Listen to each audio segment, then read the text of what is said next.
Já vamos chamar a Suzy Faria, porque a nossa delegada já tinha dado essa informação com exclusividade. Gente, a gente está falando do caso do idoso que morreu depois de ser envenenado pela mulher e a polícia essa semana deu detalhes do crime. Pois é, Suzy sempre à frente trouxe com exclusividade esse caso na semana passada. Agora a polícia esclarece os fatos desse crime que chocam, né, Suzy? A gente estava aqui impressionado com o valor da pensão, R$ 1.400.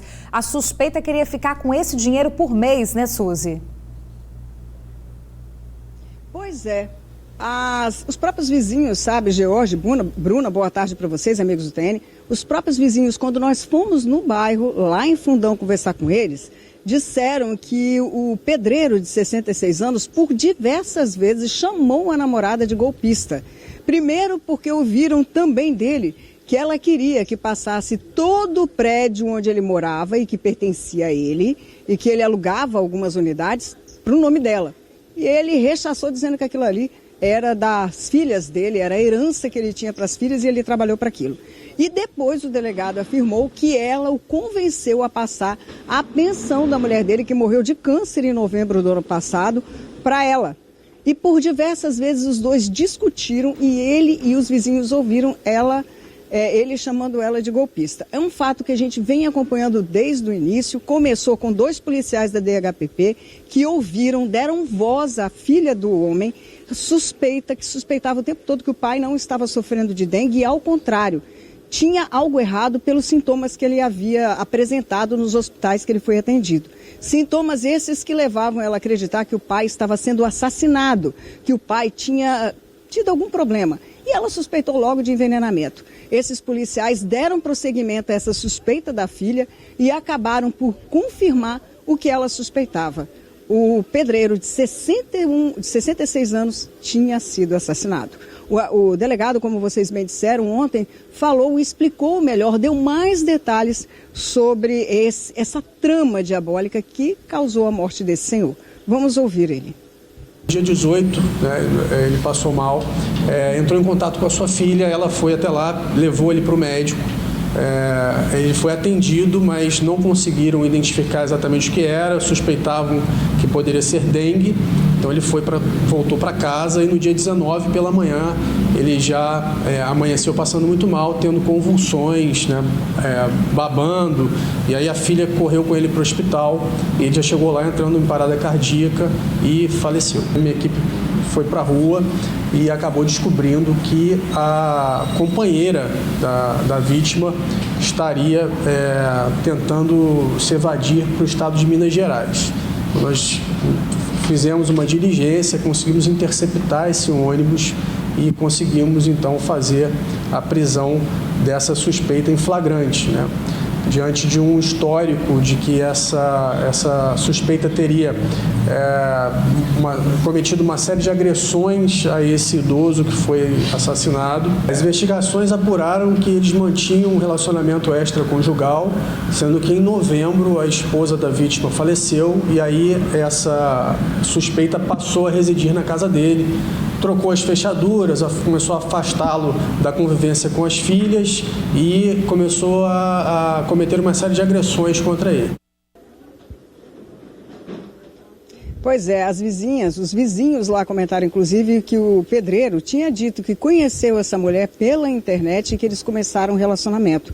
E que ela chegou a frequentar, no final do ano passado, a casa dele por um tempo, chegou a morar com ele, depois eles terminaram, ela voltou para ele esse ano, e aí começaram os maus tratos e essa tentativa não, que acabou acontecendo, essas doses homeopáticas que ela teria dado de veneno para ele.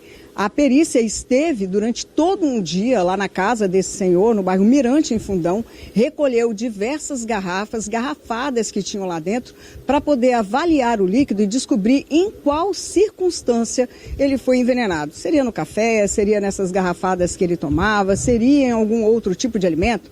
O importante mesmo, sabe, George e Bruna, é ressaltar que a atuação desses 2 policiais, um escrivão, um policial civil lá da DHPP, ouvindo a queixa dessa mulher, ouvindo a queixa, a suspeita que ela tinha do pai ser assassinado, ajudou a resolver e também a prender essa mulher em menos de 24 horas.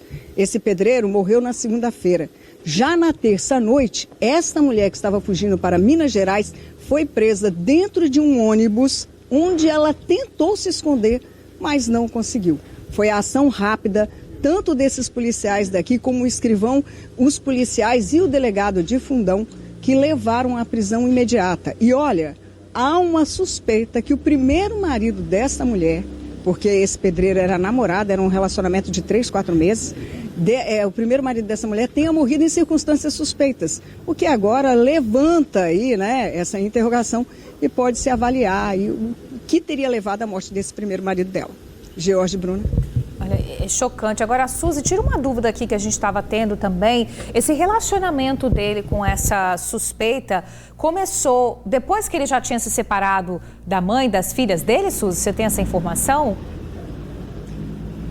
Não, eu não cheguei a aprofundar, até porque eu conversei com a filha desse senhor, ela não quis dar informação, ela não queria falar, estava muito abalada, só me disse o seguinte: eu perdi a minha mãe em novembro do ano passado de câncer e agora estou perdendo meu pai. Então é bem provável que essa senhora estivesse internada, né, numa situação já bem vulnerável, e foi no mês de novembro, mês que, segundo os vizinhos, ele também teria entrado na internet e teria buscado um relacionamento de acordo com o que eles conversaram com a gente. Então, é claro, se a esposa dele ainda estava viva, né, seria um relacionamento extraconjugal.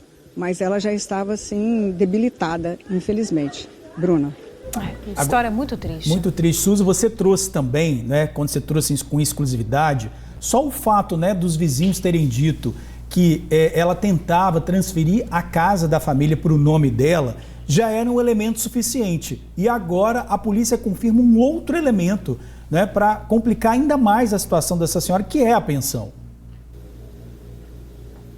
Exatamente, Jorge, porque quando a gente chegou lá e começou a conversar, os vizinhos disseram que ele era uma pessoa que já morava muito tempo ali, é um loteamento recente, ele morava muito tempo lá no bairro, era querido de todo mundo, era um pedreiro que ainda estava na ativa, era uma pessoa muito saudável, estava terminando uma obra, e eles começaram a contar, olha, a gente ouvia, ela não deixava mais ele conversar com ninguém, ela só prendia ele dentro de casa, ele sumiu por quase uma semana e quando a gente foi saber, ele estava de cama e ela não falava nada aqui.